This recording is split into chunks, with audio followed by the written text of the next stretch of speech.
Vamos con la resolución inicial de estos dos ejercicios de planificación de hilos. Habíamos hecho el sábado pasado práctica donde ya hicimos diagramas de Gantt y fuimos resolviendo distintos ejercicios. Voy a usar esta Gantt que creo que es de Dan, docente de los viernes. Voy a usarle esto y después de última lo borro y se lo dejo limpito y hacemos como que no pasa nada. ¿Cómo cambia esto entonces? ¿Cómo preferíamos que sea la CPU? Hacemos así rosita, ¿no? Bueno, tenemos entonces proceso 1 y 2 y VLT a 1 a 2 y B1 y B2, ¿no? Entonces lo voy a copiar acá y arriba. Como para que se vea quién es quién. Y arrancamos entonces. Me dicen que acá tengo VLTs y que entonces como información tengo que tener los dos algoritmos en los que hay planificación. ¿Sí? El sistema operativo planifica con FIFO y la biblioteca también, pero si bien este ejemplo es más sencillo, podría ser otros los algoritmos. Entonces el proceso 1 llega primero, los dos hilos llegan al instante 0, este llega al instante 1, por lo tanto arrancamos por acá, y los dos hilos llegan al instante 0, acá el algoritmo empata, el de los hilos ULT, así que podemos empezar cualquiera. Siempre elegimos empezar el primero, por así decirlo, pero medio que ya es un tema de interpretación o lo que diga el enunciado, ¿no? Empezamos por el 1, que tiene 1 de CPU para ejecutar y después 4 de entrada-salida, ¿no? Acá.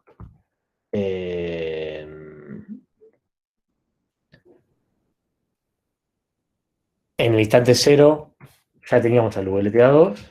En el instante 1 llegó el proceso 2. Entonces acá, del instante 1, a ver, ahí me está haciendo una pregunta por acá. La biblioteca también usa FIFO, ¿sí? Porque así lo decía el enunciado, ¿sí? Y está anotado por acá. En este ejemplo, en este ejercicio. Pues ahora, yo primero me paro adentro de la biblioteca de hilos y digo, bueno, ¿está el VLTA2 listo para ejecutar? Sí. En el instante 1 se está bloqueando el VLTA1. Ahora, ¿puede ejecutar el VLTA2? Y de acuerdo a lo que vimos, si se bloquea un hilo de usuario, se bloquea todo el proceso. ¿Sí?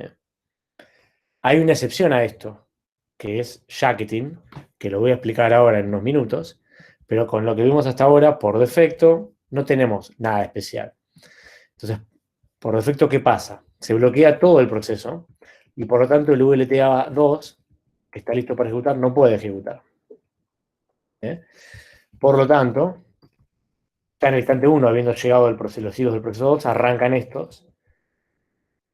Empatan también por el instante de llegada, pero elegimos el primero para desempatar. ¿Sí? Entonces vamos con el VLTB1, que tiene 3 de CPU para ejecutar antes de bloquearse.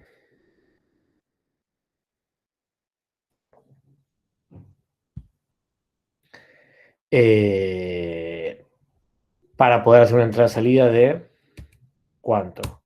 2. ¿Sí? Asumimos que tenemos el único dispositivo, por lo tanto, estas arrancan después que termine este. ¿Sí? Acá la misma historia, del momento que se va a bloquear el WLTB1, se bloquean todo el hilo, todos los hilos del proceso 1, perdón, del proceso 2, y por tanto, lo único que queda es que continúe el proceso 1 cuando se desbloquee, que eso recién va a pasar en el instante 5. ¿Eh? ¿Hasta acá estamos bien? Sí, sí. Sí. Eh, Podemos notar que entre el instante 4 y el 5 no hay nadie para ejecutar. ¿Sí? El procesador está ocioso. ¿Sí? Hay un concepto que no sé si lo vimos en la clase de planificación, así que lo voy a contar ahora, que es el concepto del proceso nulo. Idle process en inglés, idle, a ver si se le dice así.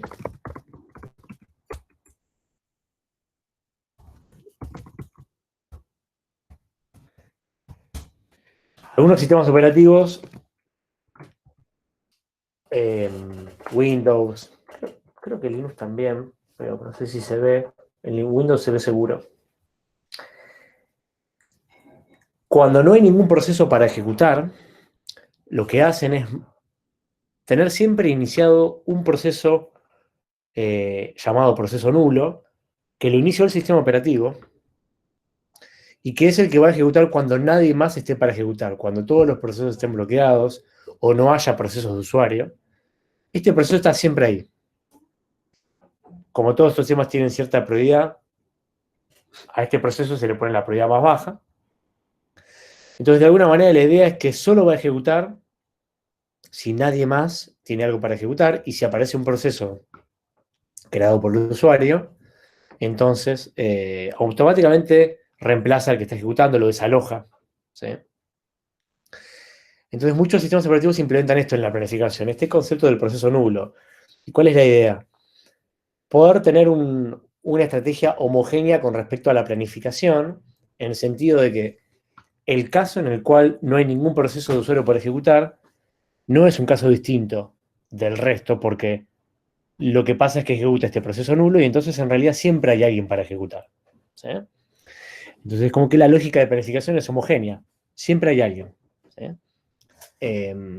Obviamente, en términos estadísticos, significa ese momento en el que la CPU está ociosa, ¿no? Pero ese proceso nulo existe y cuando le dan la CPU tiene un código que lo único que hace es un while true que itera sobre la CPU sin hacer nada, digamos, esperando hasta ser desalojado. ¿Sí? A ver si acá aparece. Yo voy al Task Manager acá. Y vamos a este, por ejemplo. Si ustedes tienen Windows lo van a ver, digamos, ¿no? Ahí va, ¿no? A ver.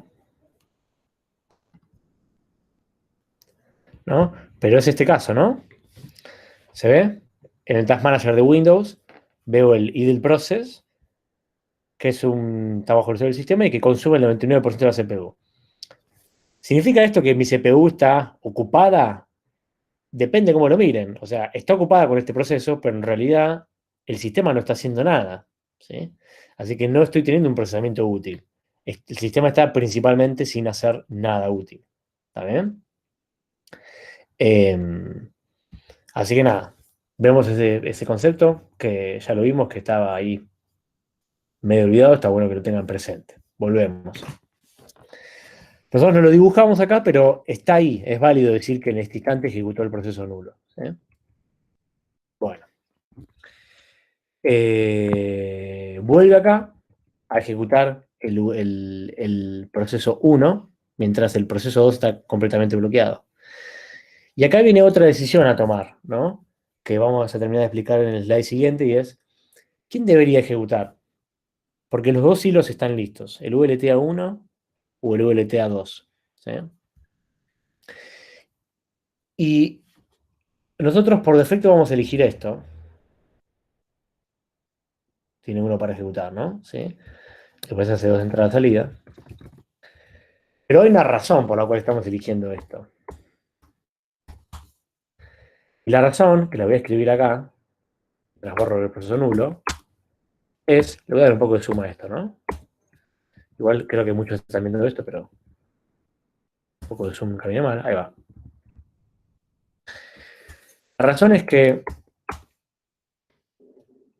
ejecuta el VLTA2 porque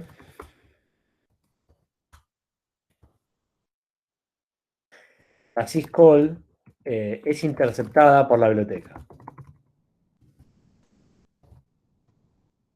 O a veces lo decimos como que pasa por la biblioteca.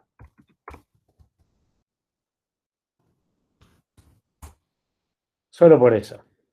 Si no fuera así, le ponemos el else acá. Al contrario. Si no pasa por la biblioteca, entonces continuaría ULT a 1. ¿Qué significa esto de que pase por la biblioteca mientras intento darle formato a esta porquería?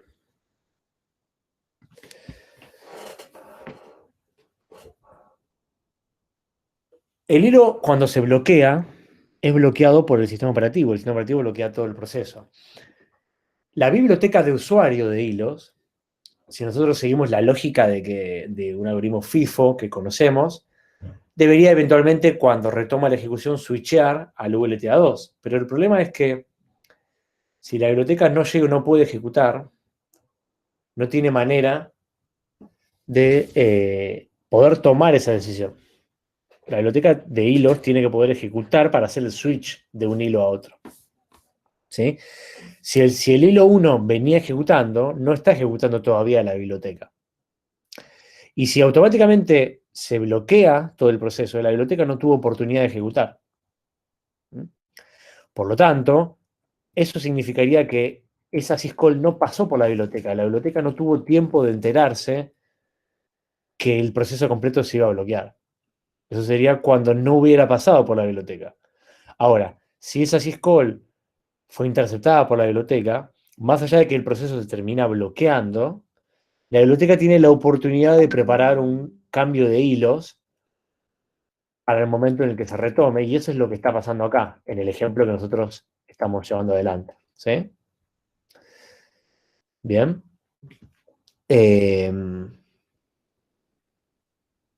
Nosotros vamos a asumir para este tipo de ejercicios que por defecto las entradas-salidas pasan por la biblioteca, pero si el enunciado dice otra cosa, hay que tomar el camino distinto. ¿Está bien? Es un buen momento, me parece, para explicarles esto del jacketing. Bueno, por ahí vamos a cerrar este ejercicio que es bien cortito y ahí vamos a eso. Entonces, hace esto, termina. Del momento que estamos en el instante 6, obviamente se bloquea todo el proceso 1 de vuelta. Por lo tanto, continúa el proceso 2, aunque recién va a continuar a partir de este momento, ¿no? Y ya sabemos que ocurre el siguiente por la misma historia. ¿Eh? ¿Cuánto ejecuta el ULTB2? Todo el CPU y después el tren de entrada-salida. Así que, vamos así. Bloquea completamente. Y ya sabemos acá, ¿no?, que la vuelta arranca justo acá para este que hace 3 de CPU antes de finalizar. Si no, corríjame si me estoy equivocando. Y acá hay otro tema interesante. ¿Qué pasa acá? ¿No? ¿Hay que hacer un switch de proceso? La respuesta es no. ¿Por qué? Porque la finalización de un hilo de usuario no es una syscall.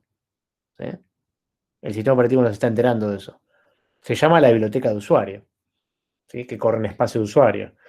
Por lo tanto, continúa automáticamente el hilo de abajo, ULTA2, queriendo ejecutar 2, si no tengo mal entendido, hasta que finalice. ¿Eh? Después continuamos con este chamaco de acá arriba, que ya estaba listo para ejecutar, a partir de acá. Y acuérdense que estábamos a nivel FIFO, a nivel sistema operativo. ¿Qué significa esto? Que por más que este proceso ya está en ready acá, en el instante 12, el algoritmo FIFO dice que tiene que ir a la lista al final y espera hasta que el otro se bloquee o termine, ¿no? Entonces este se queda esperando. El ULTB1 tiene 2, si no tengo mal anotado, hasta que termina.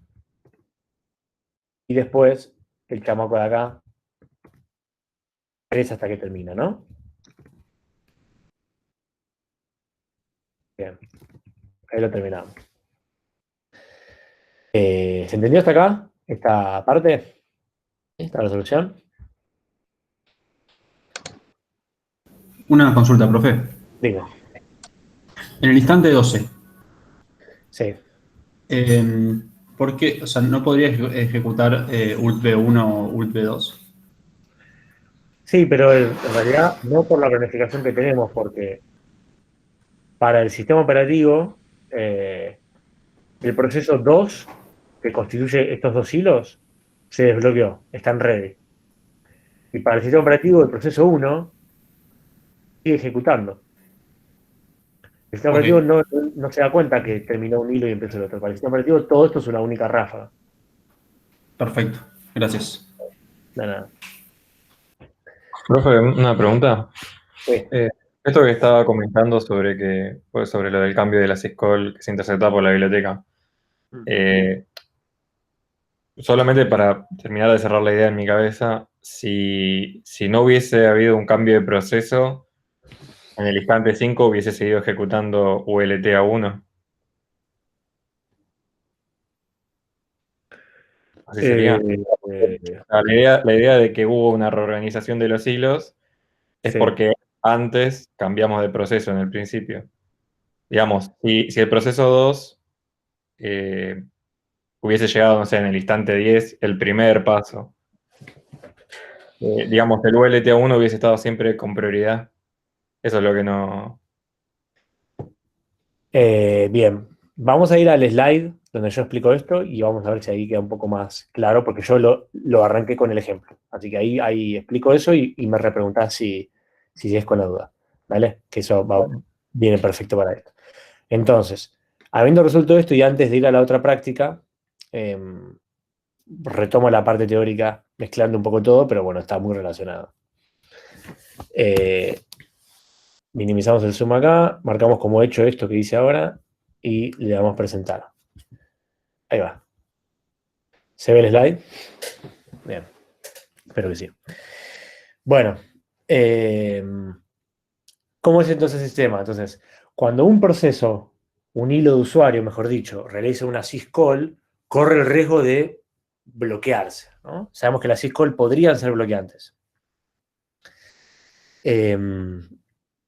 Pero antes de empezar a pensar en el tema de bloqueante, interceptar esas syscalls de parte de la biblioteca le brinda más alternativas. ¿Sí? ¿Qué alternativas le permite? Y le permite en principio hacer una replanificación para un futuro thread switch como el que estábamos viendo acá, ¿sí? En el GAN de antes, en este que estábamos viendo acá. Para poder preparar la vuelta del hilo, la vuelta de la ejecución para que arranque ULTA2, la biblioteca necesita acomodar los TCBs para que efectivamente arranque el ULTA2 a la vuelta. Si la biblioteca nunca llegó a realizar eso, continuaría en realidad el VLTA1. ¿Sí? Por lo tanto, interceptar brinda esa posibilidad, la posibilidad de que la biblioteca haga una planificación un poquito más acorde a lo que quería hacer. ¿Sí? Aparte de permitir poder aplicar su algoritmo de manera un poquito más exacta, el hecho de interceptar le permite realizar una técnica llamada jacketing, que ahora voy a explicar más abajo. O sea, también permite hacer esto. Antes de llegar a eso, vale la pena aclarar que, ¿cómo es esto de interceptar? ¿Cómo ocurre, digamos, en la vida real? No hay nada muy mágico, no es que la biblioteca inyecta código o hace algún cambio. En realidad se podría hacer algo así, pero la manera más tradicional es simplemente que el propio programador, en realidad, cambie su código para en lugar de realizar una syscall estándar, que pueda ser bloqueante, como esta, por ejemplo, llame a otra función provista por la biblioteca preparada para hacer como un reemplazo del read. Por ejemplo, imagínense que se llamara user threads read. O sea que en realidad la intercepción es medio voluntaria, digamos. Es la primera manera de implementarlo, es así. ¿Y cuál es la gracia? Al usar esa biblioteca de hilos, la biblioteca de hilos dice, mira, cuando hagas una operación como, por ejemplo, lectura de archivos, mejor llama a esta función que yo te proveo. Yo voy a terminar llamando al read de verdad. De eso la biblioteca no puede hacer otra cosa distinta porque es una operación del sistema operativo. Pero como vos me estás llamando a mí primero, función que es parte de la biblioteca, yo me voy a encargar de acomodar la planificación antes de efectivamente hacer la llamada que me podría bloquear. ¿Está bien? de manera tal que cuando hago la llamada, si me bloqueo, yo ya acomodé todo para que la vuelta sea más acorde a la planificación. ¿Está bien? Bien. Ahora,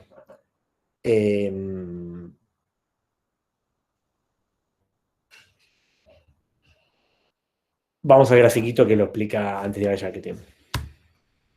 Me armé este grafiquito acá mientras ustedes practicaban arduamente los ejercicios que les di para hacer. ¿Cómo se ve visualmente esto de interceptor a interceptor? Bueno, si acá tengo un proceso y acá tengo una lógica de negocio ejecutada por un hilo, ¿sí? Si yo hago una syscall, estoy en un hilo de usuario, ¿no? O sea, esto es parte de un hilo de usuario, ¿no? ULT1, supongamos, ¿no?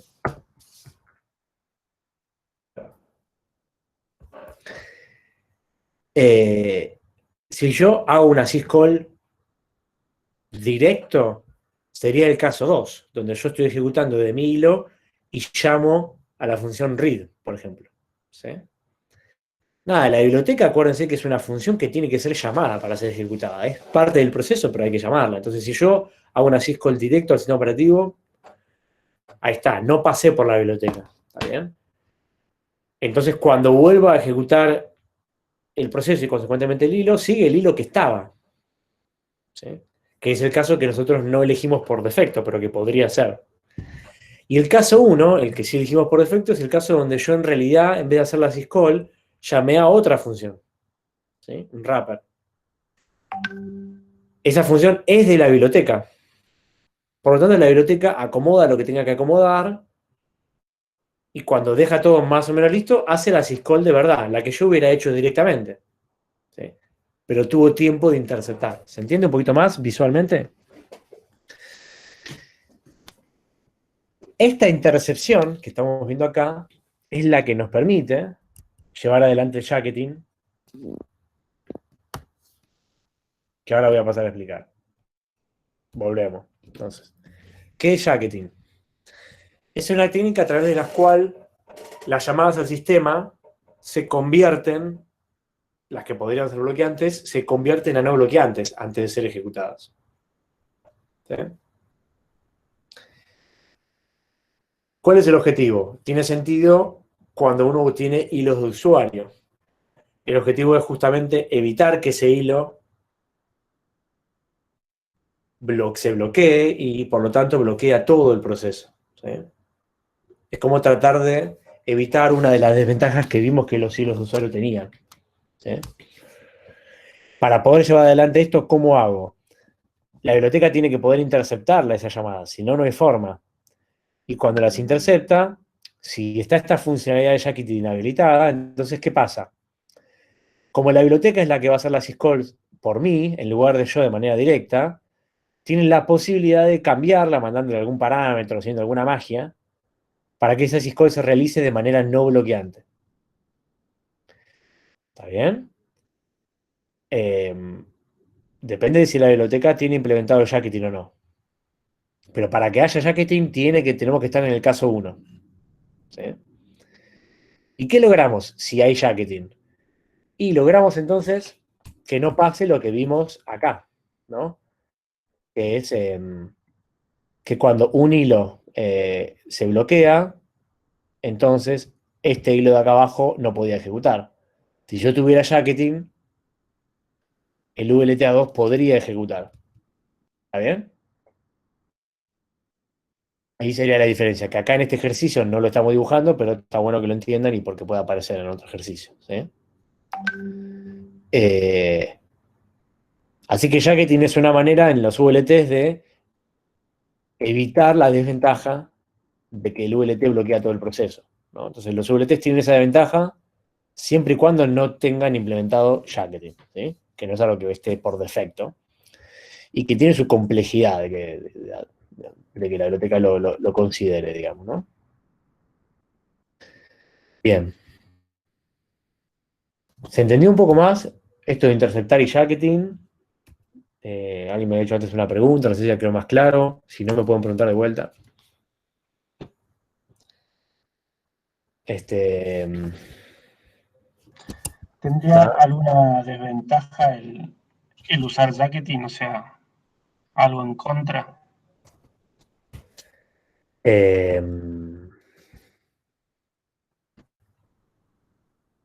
Ahí te respondo.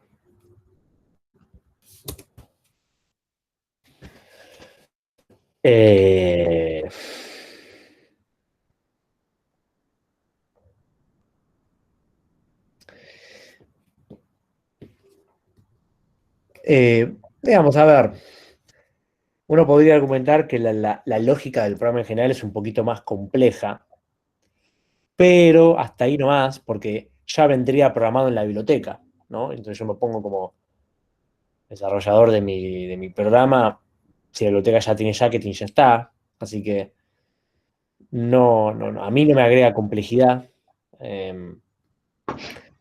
Sí podríamos decir que tenés un poquito más de overhead por tener implementado jacketing, eso seguro. ¿Por qué? Pensemos lo siguiente. ¿Qué pasa si yo voy a hacer la syscall, pasé por la biblioteca, tengo activado el jacketing, ¿sí? Y la syscall es una operación de entrada-salida que no la puedo hacer en ese momento. ¿Por qué? Porque está ocupado el dispositivo, supongamos, ¿no? ¿Qué haría la syscall bloqueante? Bloquearía el proceso. Pero yo estoy haciendo una syscall en modo no bloqueante. Entonces ahora entro en el problema de hacer la operación en modo no bloqueante. No sé si se acuerdan lo que pasaba. Si yo no puedo hacer la operación inmediatamente y estoy en modo no bloqueante, no hago nada, ¿sí? Entonces ahora hay un overhead extra adentro de la biblioteca que tiene que agendarse de alguna manera esta syscall que no pudo hacer en este momento para reintentarla más tarde, ¿está bien? Y bloquear al ULT pero obviamente no bloquear a otros ULTs que haya en este mismo proceso, ¿no? Pero no solo eso, sino que tiene que reintentar esa operación más tarde. Hay una lógica extra de reintentos que no es parte del sistema operativo, es parte de la biblioteca y por lo tanto es parte del proceso inevitablemente, ¿no? Porque esa operación no se va a reintentar sola, ¿está bien? Así que tenés un poco más de overhead. Eso, digamos, no es la muerte, pero vale la pena decir que tenés ese agregado, ¿no? Eso es lo que yo te diría, como contra, que se me ocurre ahora como una de las... La primera que se me ocurre, ¿va? Así que espero haber respondido. Profe, entonces, volviendo al ejercicio este que estábamos viendo, Sí, en caso de que hubiera jacketing, habría dos cosas, que primero se ejecutaría todo el proceso 1, haciendo el cambio correspondiente entre hilos, y después todo el proceso 2, pero además te quedaría mucho tiempo el CPU ocioso ahí porque las dos entradas-salida, tanto del hilo A como del hilo 1 como del hilo 2, eh, mantendrían tomado, mantendrían la que sí, se podría resuelva ser. Sí, podría ser. O sea, eventualmente cuando habrá que desarrollarlo, pero si avanza el VLTA2, inmediatamente hace una entrada-salida, y el VLTA1 tampoco terminó la suya, O sea, ¿no? claro, lo va a mantener hasta el instante 7 por lo menos. Ahí en realidad, ahí sí debería continuar el proceso 2, porque ahí tenés todos los hilos bloqueados. Entonces ahí sí la Ah, ok. biblioteca de usuarios, por más que tenga jacketing, debería decir, bueno, no tengo nada Ah, más ok. para hacer, Ok, ¿no? ok. Esa sería por ahí la diferencia. Pero está bien, sí. Bueno, em, encaramos, aunque sea un poquito por arriba no lo hacemos completo, pero aunque sea lo empezamos, ¿no? El de KLTs. ¿Estoy compartiendo esto? Sí, bien. Entonces, em, arranca el proceso 1, ¿sí? Que tiene un KLT y ese KLT tiene dos VLTs, ¿no? Y tenemos FIFO a nivel sistema operativo, esto aplica para los KLTs en este caso, ¿sí? Y SJF sin desalojo para la biblioteca, o sea, para los VLT. Eso lo hay acá. Por lo tanto, arranca este, que es el primero que llega porque tenemos FIFO. ¿Eh? Y dentro de estos WT llegan al mismo instante, pero este aquí, tenemos un SJF dentro de los hilos, ¿no? Por lo tanto, ¿quién va primero? El VLTA2, ¿sí?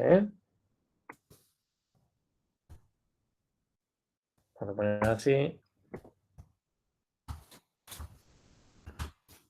Ahí va. ¿Estamos ok?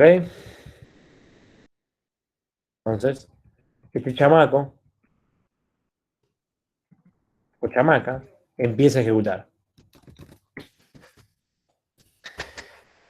Siempre cuando hagamos estos ejercicios y combinamos VLTs con la planificación de afuera, hay que recordar qué planificación tenemos acá. Como es FIFO, podemos mandar a ejecutar al VLT hasta que pase algo. Pero si acá hubiera un run robin a nivel sistema operativo, habría que prestar mucha atención, porque eso podría generar que la ejecución del hilo se interrumpa en algún momento a la mitad. ¿Está bien? Porque el run robin a nivel sistema operativo mata todo, digamos, ¿no? Por así decirlo. Entonces, 2 y después 4 de entrada-salida.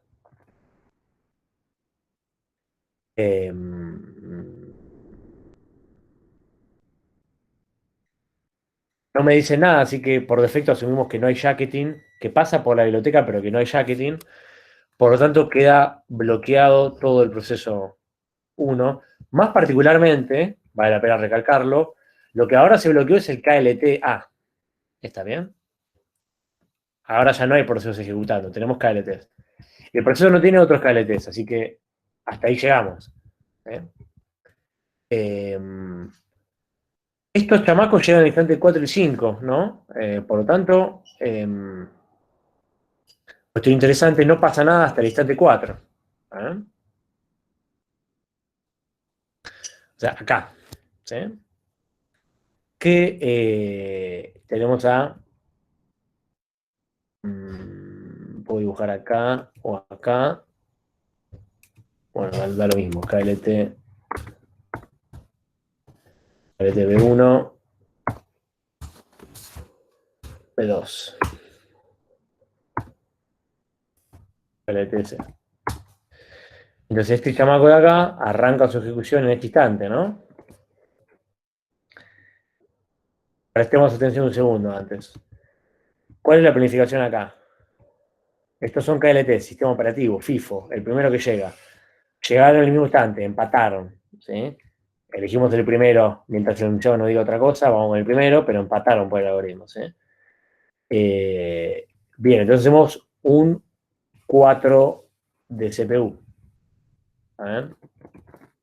Que la mierda. Ya. Y después arrancamos con una entrada-salida de 2. Que la mierda.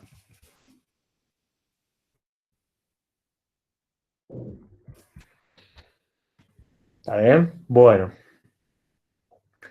¿Qué pasó acá en el instante 6? O mejor dicho, en el instante 8. En el instante 6, el proceso 1 ya volvió a ready. En una cola que es FIFO, así que va al final. Y antes está el KLT-B2, que ya estaba en ready, y el KLT-C, que llegó al instante 5. Acá yo medio de vagancia no estoy dibujando la lista, pero si la dibujáramos acá, ¿cómo la pondríamos?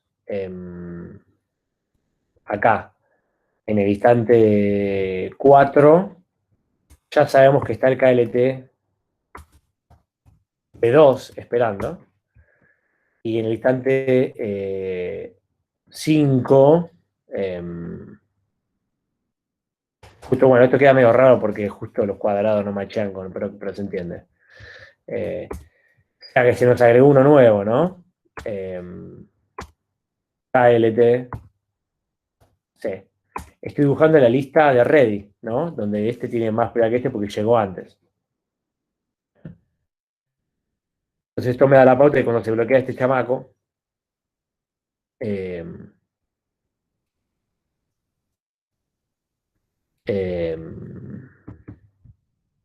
Vamos a dibujar estos acá mejor. Y acá, ¿quién se nos agregó? El KT6. ALT. A. Ahí está completo. ¿Está bien?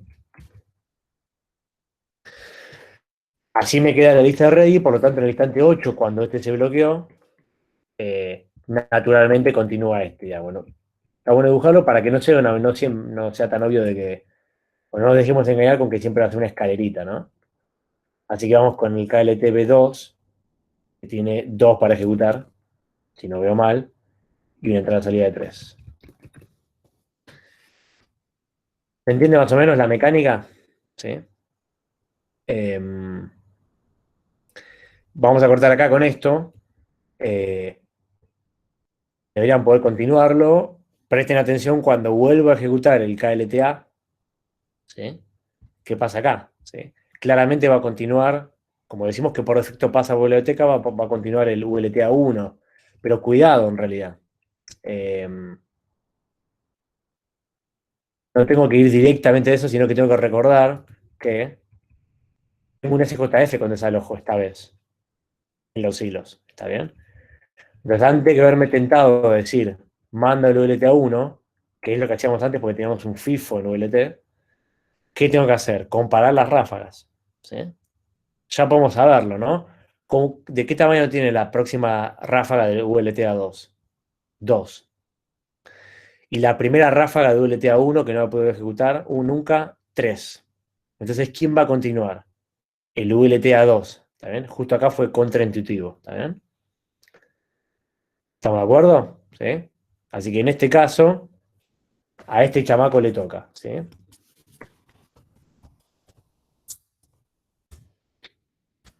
Cuando le toque, ¿no?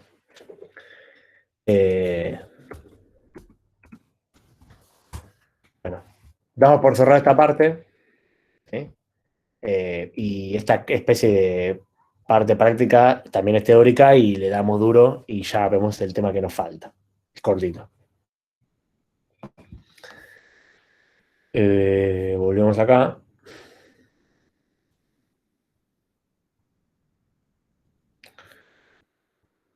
Y vemos este último tema que son 2 slides.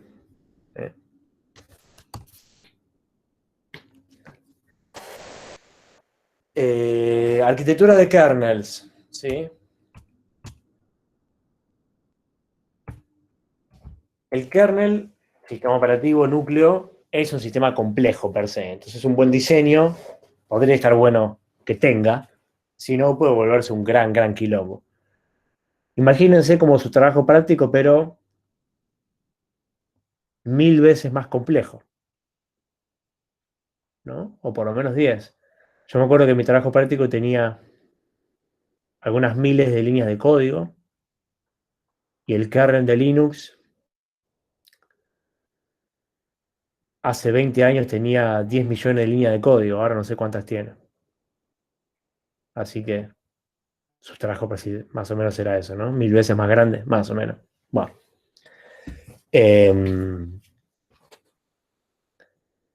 Entonces, ¿cómo se puede estructurar un sistema cualquiera y en particular los kernels? Bueno, la primera idea es, armemos un gran bodoque de código, peguemos todo con cinta y tratemos de aguantar los trapos.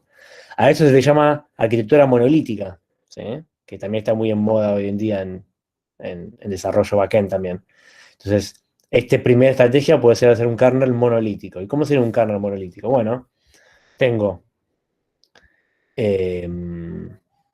los procesos que corren así. El kernel es un gran módulo que corre completamente en modo usuario, perdón, en modo kernel, ¿sí? Y los procesos obviamente corren en modo usuario, ¿sí? Entonces, ¿qué pasa acá? Funciones, variables globales, estructuras de kernel, están todas ahí adentro de ese único módulo que representa el kernel, accesibles por cualquier función propia del kernel, ¿no? Entonces, eso puede volverse un quilombo. Si yo tengo una variable global volando en algún lugar de mi kernel, imagínenselo como si fuera un único proceso, una función cualquiera puede acceder a esa variable y cualquier otra función del mismo kernel también, ¿no? Sobre todo en lenguajes de medio nivel como C que no tienen el concepto de objetos, ¿no? Entonces se puede volver medio un quilombo, esto es solo un pequeño ejemplo, administrar eso y tener una buena trazabilidad de quién modificó una variable y poder arreglar un bug, un problema que haya en el sistema, ¿no? Entonces puede ser medio difícil de mantener a medida que el sistema se vuelve cada vez más grande y más grande, ¿no? Otra estrategia puede ser armar un kernel en capas, ¿sí? En inglés, layer, de capas, ¿sí? Uno sigue teniendo un esquema de... Todo el kernel corre, todas las funcionalidades del sistema operativo corren en modo kernel, los procesos corren en modo usuario, pero está subdividido como en capas, una arriba de la otra. Donde la gracia es que cada capa puede hablar con la de abajo y solamente con la de abajo, ¿no? Como intentando forzar cierto esquema de comunicación. Esto está un poquito mejor estructurado, ¿no? El problema que tiene esto es que es medio difícil de armarlo tan prolijo como se lo ve en la vida real. Porque por ahí el esquema de comunicación de procesos tiene que hablar con la memoria virtual o el sistema de dispositivos tiene que hablar con el esquema de procesos. Entonces un esquema en capas implicaría de que la comunicación sea solamente con la capa adyacente, ¿no? Entonces es medio difícil de implementar. A veces Linux y otros implementan algo así, pero medio parcial, que no es realmente un sistema en capas. Hay un montón de hacks por todos lados, ¿no? Y un tercer esquema más interesante, potencialmente moderno, pero no por eso muy implementado, es el de la estrategia de microkernel, ¿sí? Entonces la idea es que la lógica del sistema operativo esté partida en dos. Una pequeña parte es la que corre en modo kernel, pero otra parte del microkernel corre en modo usuario, aún siendo parte del sistema operativo. El sistema operativo lanza procesos en modo usuario que son parte de las funcionalidades que necesita y se queda con una pequeña parte que sí corre en modo kernel. ¿Cuál es la propuesta de esta estrategia? Mientras más código yo tenga corriendo en modo kernel, mayores son las probabilidades de cometer un error del cual no me pueda recuperar. Tanto acá como en este bodoque. ¿Por qué? Porque si yo corro en modo kernel, soy Dios. Y si soy Dios, puedo escribir o ejecutar cualquier cosa de la memoria, cualquier instrucción, todo, ¿sí? Mientras que acá tenemos la cosa un poco más acotada, ¿no? Es menos el código que tiene ese superpoder y hay bastante código que es parte del sistema operativo, pero que no tiene ese superpoder. No puede ejecutar instrucciones privilegiadas, no puede escribir en cualquier lugar de memoria, ¿no? Entonces se aplica un poco un principio del menor privilegio posible, ¿no? Entonces eso pretende hacer que este sistema sea más estable, más robusto, ¿no? Porque si se rompe o hay un bug acá en este módulo de file server, no hay manera de que pueda impactar en el proceso de al lado. Porque los procesos son entidades independientes. Un proceso no puede escribir en la memoria de otro, a menos que explícitamente ambos lo permitan y estos no lo permitirían, ¿no? Ahora, acá, este puede escribir acá por error, porque está todo en modo kernel, ¿sí? Entonces acá, una cagada implica una complejidad, ¿no? Podemos tener acá ninjas y senseis, pero si acá tenemos un mono, tanto el ninja como el sensei tienen navaja por estar en modo kernel. Entonces, podemos mandarnos una gran cagada, lo mismo acá, ¿sí? Pero acá, si solo podemos en nuestra empresa contratar a 3 ninjas, los tenemos acá. Y acá tenemos a 200 monos, ¿sí? Entonces, que hacen su tarea más o menos, pero si se equivocan no generan tanto daño. ¿Se entiende un poco la idea? ¿Sí? Es un diseño un poco más prolijo, más mantenible tal vez, más fácil de switchear. Se supone que si se cae un módulo de estos del kernel, el microkernel lo puede levantar de vuelta. Una de las contras que se supone que tiene un esquema de microkernel es que podría tener más overhead, porque estos procesos que están aislados, por ejemplo el file server con el device driver, en realidad podrían tener que comunicarse cada tanto entre sí. Entonces, si tienen que comunicarse, ¿cómo aprendimos que eso puede ser? A través del microkernel, sí o sí, ¿no? Entonces, de golpe tenés un overhead, por el hecho de aislarlos, tenés un overhead que acá no tenías, ¿sí? O por lo menos acá no tenías. Porque acá están todos durmiendo en la misma cama, digamos, usando el mismo baño, ¿sí? Mientras que acá tenés que ir a golpearle la puerta, tenés que ir al pasillo y le golpeás la puerta al vecino y le decís, che, ¿puedo usar tu baño? ¿Sí? ¿Cómo estamos? ¿Alguna duda con respecto a esto? Pregunten, ¿eh?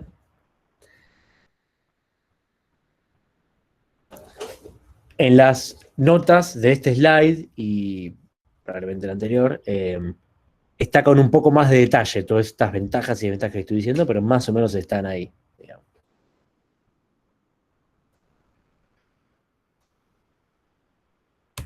Me falta un gráfico acá, porque esto termina. Yo había visualizado un muy buen gráfico. ¿Y qué pasó? No lo hice, digamos.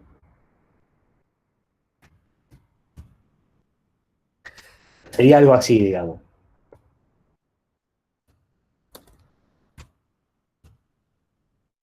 Voy a dibujar solo.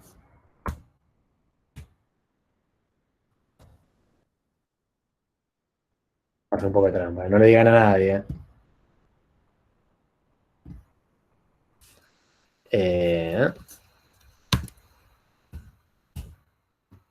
¿Qué pasó acá? Ah, tengo que presentar. Entonces voy a poner esto acá arriba. Mirá. No. Caos, caos. Lo que quiero es hacer esto, digamos. Ahí va. O sea, lo que falta, que no estaba dibujado en este gráfico del microkernel, es que arriba están los procesos, ¿no? En realidad, no, está mal lo que dice, porque está bien verlos mejor acá al costado, en realidad. Porque en algún punto para el sistema operativo no son distintos que estos. Tienen los mismos privilegios. Así que me retracto de lo que acabo de hacer. ¿Sí? Así que lo borramos como si nunca hubiera estado. ¿Sí? Bueno. Hicimos una práctica medio por arriba de planificación. Cerramos. Hilos y un poco arquitectura de kernel. Dudas, consultas, mientras vemos una foto de una serie que si no la vieron, se las recomiendo ver. Se llama BoJack Horseman, de Netflix. ¿Alguna duda que haya quedado? ¿Alguien quiera preguntar? Soy todo oídos u ojos. ¿Habría más overhead también por haber más syscall cambios de modo en el microkernel? Correcto, correcto. Tanto Linux como Windows tienen estrategias que, con cierto diseño a criterio, en la esencia son monolíticos, ambos. ¿Sí? Mac se supone que tiene un enfoque más microkernel, pero no se sabe mucho lo que dicen. Minix era un sistema operativo educativo creado por Tenenbaum, en el cual Linux se inspiró, que perseguía un enfoque microkernel, pero bueno, era más un sistema operativo pedagógico, digamos, ¿no? Nunca llegó a ser usado comercialmente. Así que bueno, eso. ¿Dudas? Una consulta que no me Sí. quedó súper claro. Si tengo Jacketing, por ejemplo, con FIFO y tengo, por ejemplo, 3 ULT, si hasta que no se bloqueen los 3 ULT, ¿no dejaría de correr todo el proceso? Si vos tenés un ULT que se bloquea, repetime el ejemplo, a ver. Claro, yo tengo el primer ULT, se bloquea, sigue el Sí, segundo ULT, sí.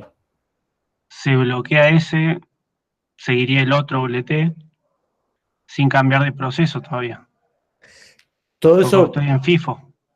pero todo eso pasaría si tenés jacketing. Claro, Digo, por eso. dale, entonces, en ese contexto, pueden seguir ejecutando y ¿cuál es la pregunta? ¿Qué pasa si se bloquean todos? No. Claro, que recién cambiaría de proceso cuando se bloqueen, estén bloqueados al mismo tiempo todos los ULT.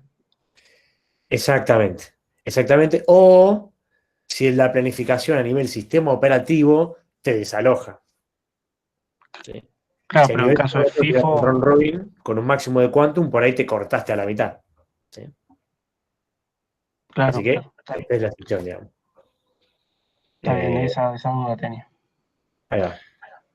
Bien. Gracias. De nada. Bueno, ¿qué más? ¿Alguna otra? Por aquí, por allá.